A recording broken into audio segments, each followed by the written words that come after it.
الحمد للہ وکفی وسلام علی عبادہ الذین اصطفی اما بعد۔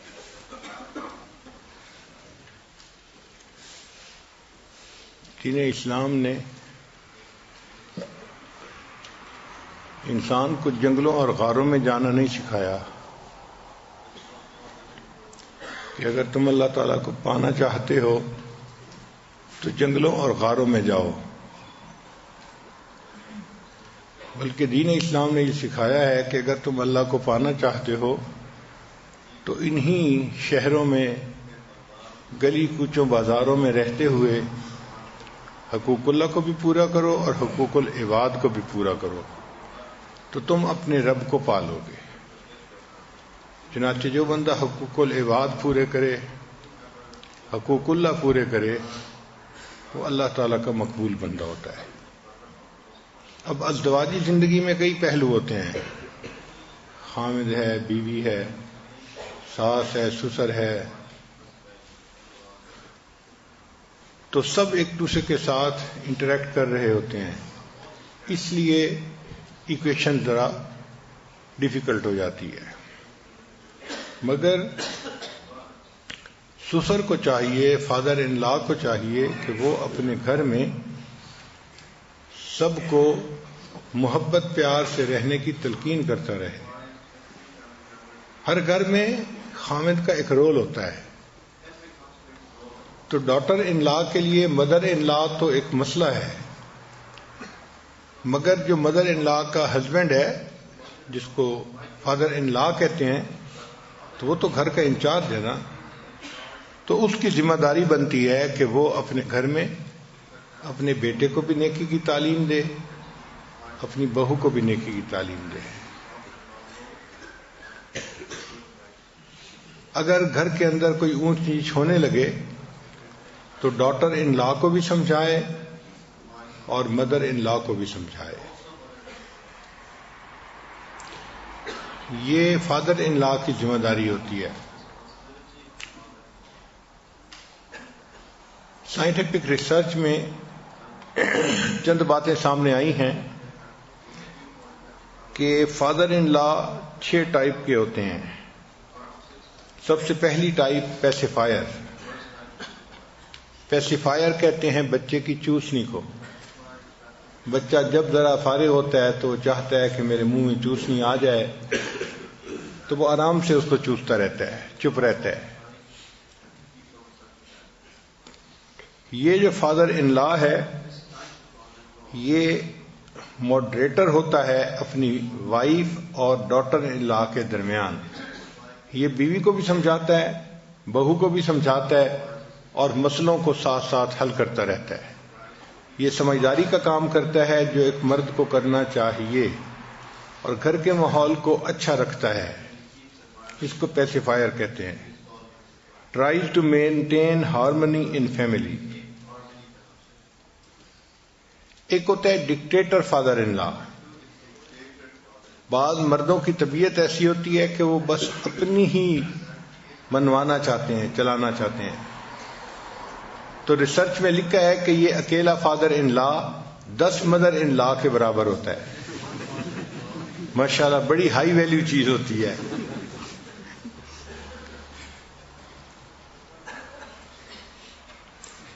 اس بندے کے اندر بہت ساری ایگو ہوتی ہے، پرائیڈ ہوتا ہے، اور یہ سمجھتا ہے کہ مرد جو ڈیسیژن کر سکتے ہیں عورتیں وہ نہیں کر سکتی، لہذا ہر کام میں دخل اندازی اس کی عادت ہو جاتی ہے۔ ایک تیسرا ہے، اس کو کہتے ہیں ہاؤس ہولڈ مینیجر، کہ بعض مردوں کو عادت ہوتی ہے کہ گھر کے ہر کام کو خود کرنا۔ صاف ظاہر ہے جب مرد کسی کام کو کرنے لگتا ہے تو وہ عورتوں سے بہتر کر لیتا ہے۔ عجیب بات یہ ہے کہ کچن پہ راج عورتوں کا ہوتا ہے، لیکن دنیا کے بہترین کک مرد ہوتے ہیں، اور ڈیزائننگ میں اور کپڑوں میں عورتیں سب سے زیادہ ڈیزائن کرنے والی، بنوانے والی ہوتی ہیں، لیکن دنیا کے سب سے بہترین کپڑوں کے ڈیزائنر وہ مرد ہوتے ہیں۔ تو جب مرد کسی کام میں لگتا ہے تو اللہ نے اس کو ایسی خوبیاں دی ہیں کہ وہ آگے نکل جاتا ہے۔ تو یہ جو سسر ہوں گے یہ ہاؤس ہولڈ مینیجر کہلاتے ہیں. ہر کام میں یہ اپنی دخل اندازی کرتے ہیں. کلینلینس کیسے کرنی ہے، کچن کو کیسے مینٹین کرنا ہے، کپڑے کیسے دھونے ہیں، کیسے رکھنا ہے، ہر چیز میں ان کی انسٹرکشن موجود ہوتی ہیں. ایک فادر ان لا وہ ہوتا ہے جس کو گوسپ کنگ کہتے ہیں. وہ باتوں نہیں بندہ ہوتا ہے، بس باتیں کرنے کا ماہر. باتیں کر کے بیوی کو بھی خوش رکھتا ہے، باتیں کر کے بچوں کو بھی خوش رکھتا ہے. تو ریسرچ میں لکھا ہے کہ یہ بھی ایک عورت ہی کی طرح گھر میں ایک عورت ہی ہوتی ہے.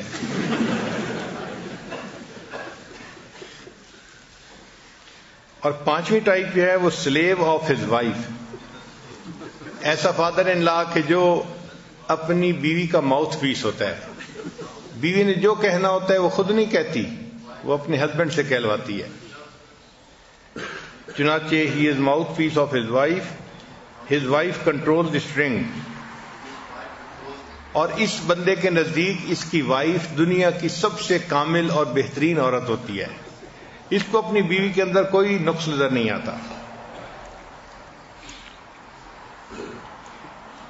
آگے ہے کہ how to be a good father in law. ایک اچھا فادر ان لا ہم کیسے بن سکتے ہیں؟ تو جو بھی ڈیسیژن گھر میں ہونے ہو، ایک فادر ان لا کی ذمہ داری بنتی ہے کہ اس میں ڈاٹر ان لا یا سن ان لا کو ضرور شامل کرے تاکہ وہ بھی اپنے آپ کو پارٹ آف دی فیملی سمجھے. پھر ہمیشہ بی سپورٹیو. اس کا ایٹیچیوڈ ہمیشہ سپورٹیو ہی ہونا چاہیے. ہمیشہ بچوں کو سپورٹ کرنے والا ہو، ان کو مدد دینے والا ہو. اور اس کی طبیعت میں کائنڈنیس ہونی چاہیے، کیونکہ چھوٹوں کو بڑوں سے کائنڈنیس کی ضرورت ہوتی ہے، ہمدردی کی، مہربانی کی ضرورت ہوتی ہے. تو یہ بچوں کے اوپر مہربان ہو تو یہ ایک اچھا فادر ان لا بن سکتا ہے. نبی علیہ الصلوۃ والسلام کی بڑی صاحبزادی سیدہ زینب رضی اللہ تعالیٰ عنہ کا نکاح اپنے چچا کے بیٹے سے ہوا تھا، ابو العاص سے. اور اس وقت وہ مسلمان نہیں تھے جب نکاح ہوا تھا. کہ جب نبی علیہ الصلوۃ والسلام نے نبوت کا دعویٰ فرمایا تو اس وقت بھی ابو العاص نے اسلام لانے میں جلدی نہیں کی. اب اللہ کی شان دیکھیں کہ ایک ایسا موقع آیا کہ ابو العاص اپنے تجارتی سفر پہ ایک قافلے کو لے کے شام کی طرف گئے، اور جب واپس آنے لگے تو مدینہ طیبہ کے جو صحابہ کرام تھے انہوں نے ایک موقع پہ اس کو گرفتار کر لیا.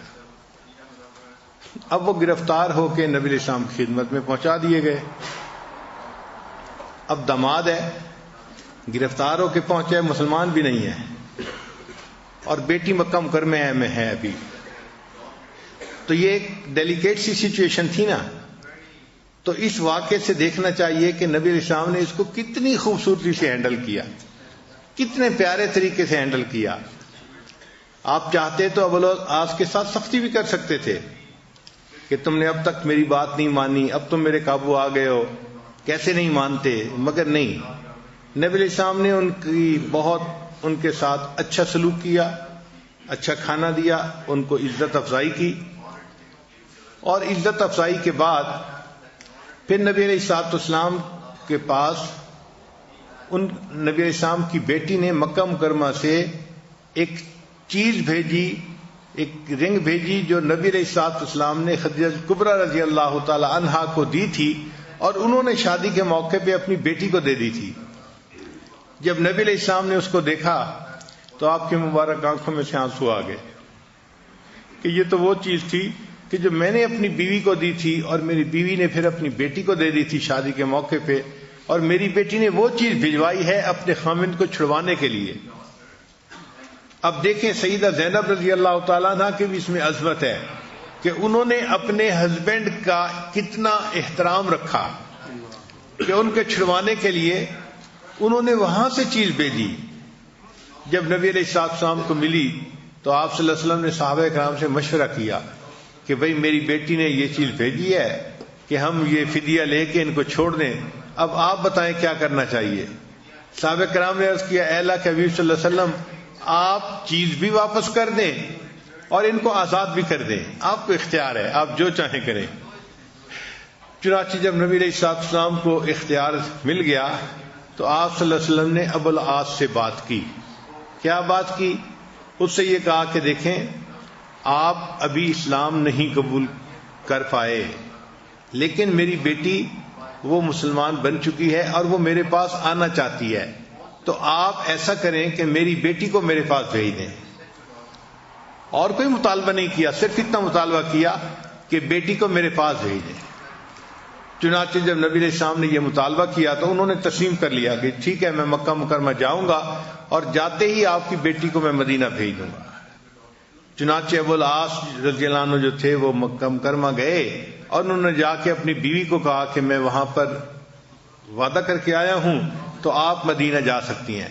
تو سیدہ زینب رضی اللہ تعالیٰ عنہا مدینہ آ گئیں۔ پھر کچھ عرصے کے بعد اللہ نے ان کے دل میں بات ڈالی تو یہ بھی ہجرت کر کے مدینہ آ گئے اور انہوں نے بتایا کہ اب میں نے اسلام کو قبول کر لیا ہے۔ تو دیکھیں اللہ تعالیٰ نے اپنے حبیب صلی اللہ علیہ وسلم سے کتنا احسن طریقے سے فیصلہ کروایا کہ داماد نے اسلام بھی قبول کر لیا اور اس نے بیٹی کو بھی نبی علیہ السلام کے پاس بھیج دیا۔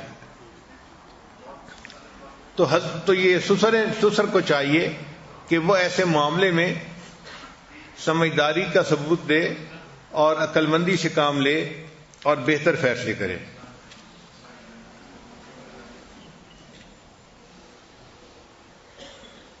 پھر سسر کو چاہیے کہ اپنے ڈاٹر ان لا یا سن ان لا ان کے اچھے کاموں پہ ان کی تعریف بھی ضرور کیا کرے۔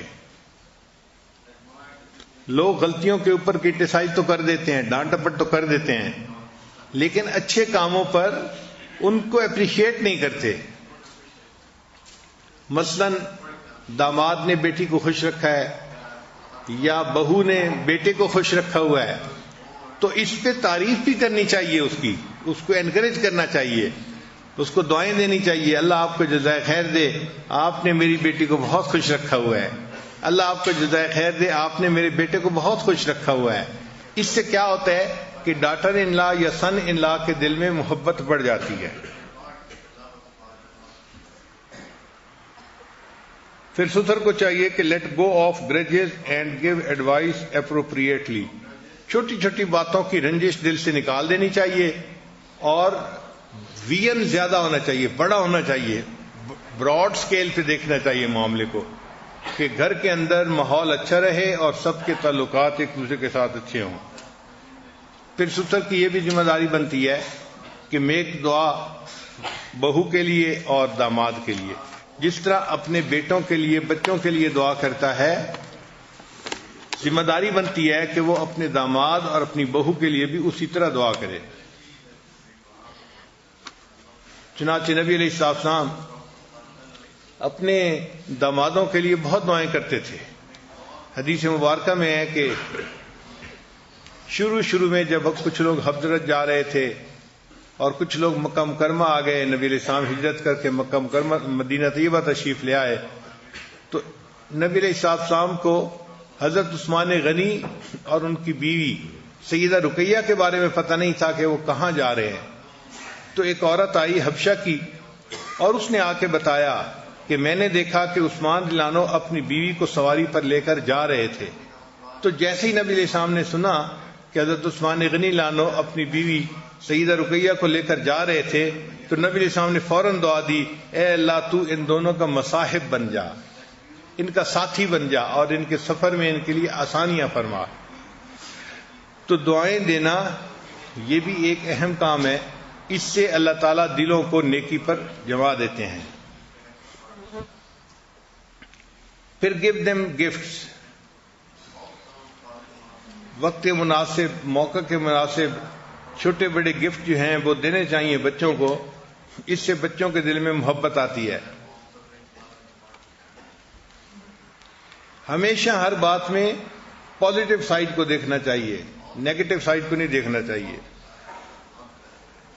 Be a mediator not a home breaker, تو فادر ان لا کو چاہیے کہ وہ میڈیٹر بنے، ہوم بریکر نہ بنے۔ ہم نے دیکھا ہے کہ بہت سارے گھروں میں بچی اگر بتاتی ہے کہ خاوند مجھے ٹف ٹائم دے رہا ہے، ستا رہا ہے، تو سب سے پہلے اس کا باپ ہی کہتے ہیں اچھا تجھے جانے کی کوئی ضرورت نہیں، تو گھر کو توڑ دیتے ہیں۔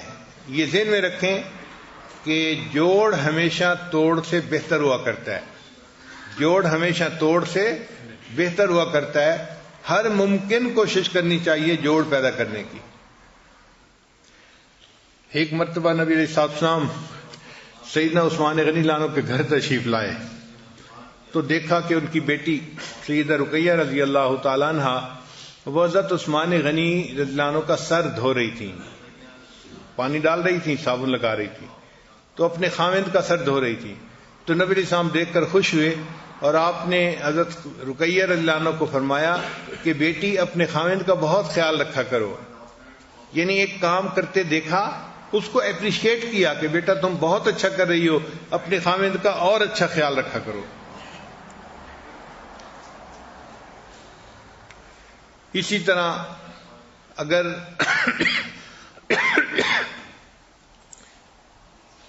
سسر کو چاہیے کہ وہ اپنی بیٹی ہی کو سمجھاتا رہے کہ وہ اپنے گھر کو بسانے کے لیے ہر ممکن کوشش کرے، پوری کوشش کرے۔ گڑبڑ کہاں ہوتی ہے کہ بیٹی کو نہیں سمجھاتے، صرف اپنے داماد کو سمجھانا چاہتے ہیں، اور جو بیٹے کے ماں باپ ہیں وہ بہو کو سمجھاتے ہیں، بیٹے کو نہیں سمجھاتے، کچھ بھی نہیں کہتے۔ بیٹا جو کر رہا ہے اس کو ڈیفینڈ کرتے رہتے ہیں، اس کی غلط باتوں کو بھی ڈیفینڈ کرتے ہیں، اور یہاں سے پھر پرابلم جو ہیں وہ شروع ہو جاتے ہیں۔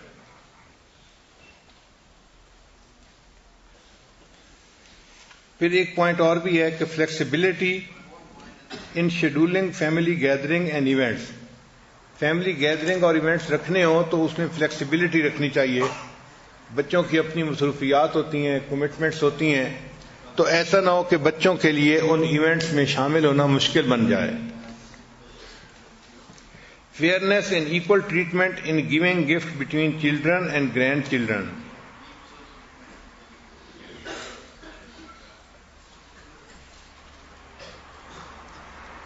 پھر ایک بہت اچھا پوائنٹ ہے کہ do not deprive son in law of the role as a problem solver and provider of the family. چونکہ فیملی کو تو جو چیز پہنچانی ہے اسی نے دینی ہے نا، وہ ذمہ دار ہے، اور ان کا پرابلم سالور بھی وہی ہے، اس کو اس سے ڈپرائیو نہیں کرنا چاہیے۔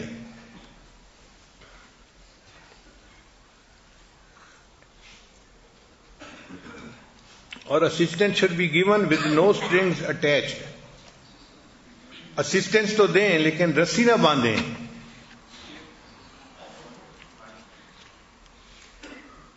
پھر cushioning the intrusive demand of mother in law.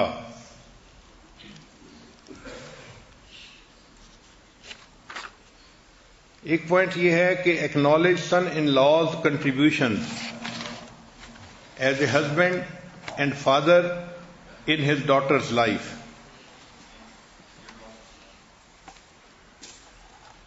Take interest in son-in-law's work. son-in-law کا کوئی کام ہے تو father-in-law کو چاہیے کہ اس طرح انٹرسٹ لے جس طرح اپنے بیٹے کے کام میں کوئی انٹرسٹ لیتا ہے، کیونکہ اس وقت اس کو سپورٹ کی ضرورت ہوتی ہے تو اس کو سپورٹ کرنا چاہیے۔ ایک ایسا بھی موقع آیا تھا کہ حضرت علی رضی اللہ تعالیٰ عنہ کی طرف پرپوزل آئی تھی ابو جہل کی بیٹی کی۔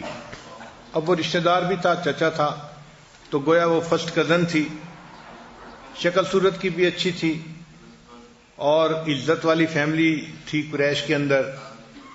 تو حضرت علی عنہ کے پاس ان کی پرپوزل آ گئی، تو حضرت علی عنہ نے اس پر سوچنا شروع کر دیا کہ کیا میں دوسری شادی کر لوں۔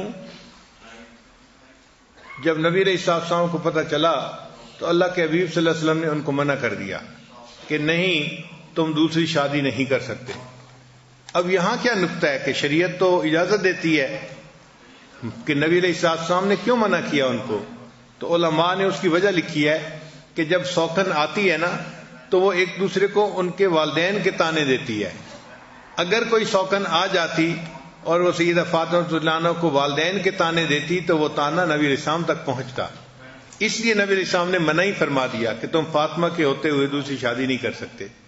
چنانچہ جب نبی علیہ السلام نے سمجھایا تو حضرت علی رضی اللہ عنہ نے اس ارادے کو ترک کر دیا۔ جتنی کوششیں کرنی چاہیے اتنی زیادہ دعائیں بھی کرنی چاہیے، کیونکہ حدیث پاک میں آتا ہے کہ انسان کسی بھی مشکل سے حل کے لیے جو اسباب اختیار کرتا ہے ان میں سب سے بہتر سبب دعا ہوتی ہے۔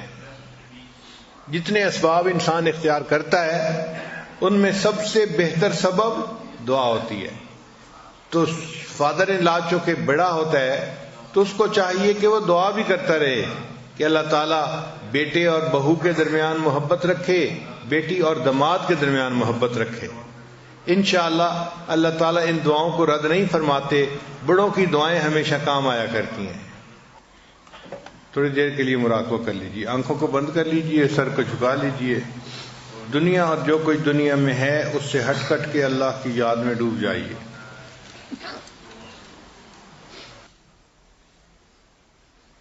لا الہ الا اللہ محمد رسول اللہ۔ دعا کر لیجیے، سبحان ربی العلی الوہاب، اللہم صلی علی سیدنا محمد وعلی آل سیدنا محمد وبارک وسلم۔ اے رب کریم، ہم آپ کے عاجز مسکین بندے ہیں، ہمارے گناہوں کو معاف فرما، خطاؤں سے درگزر فرما، عیبوں کی پردہ پوشی فرما۔ اللہ علم حاصل ہونے کے بعد جہالت کے کاموں سے محفوظ فرما۔ اے اللہ عزتیں ملنے کے بعد ذلت سے محفوظ فرما، ہدایت ملنے کے بعد گمراہی سے محفوظ فرما۔ اے اللہ اپنے قرب ملنے کے بعد دوری سے محفوظ فرما۔ اے اللہ ہمارے حال پر رحمت کی نظر فرما، دوستی کے رنگ میں دشمنی کرنے والے سے بھی محفوظ فرما۔